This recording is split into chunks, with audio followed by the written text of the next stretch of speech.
આજરોજ બાકરોલ તાલુકા પંચાયતની અંદર ઘોઘંબા તાલુકા અને પંચમહાલ જિલ્લો હોય એવા આમ આદમી પાર્ટીના ઉમેદવાર અર્જુનભાઈ રાઠવા જેઓ આજે વિજય થયા છે બાકરોલ તાલુકા પંચાયત નિમિત્તે, ત્યારે આપણે અર્જુનભાઈ જોડે વાત કરીશું.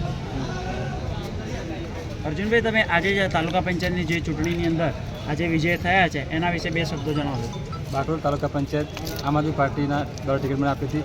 એમાં બાકરોલ તાલુકા પંચાયતના તમામ ઉમેદવાર મતદાર ભાઈઓએ મને જંગી બહુમતીથી મત આપીને જીતાડ્યા છે. બદલ તમામ બાકરોલના મતદાર ભાઈઓનો દિલથી ખૂબ ખૂબ આભાર. અને આવનારા સમયની અંદર તમે આદિવાસી વિસ્તારની અંદર કઈ વિચારધારા અને કયા વિકાસના કામો કરવાની એક સોચ પકડીને આવ્યા છે?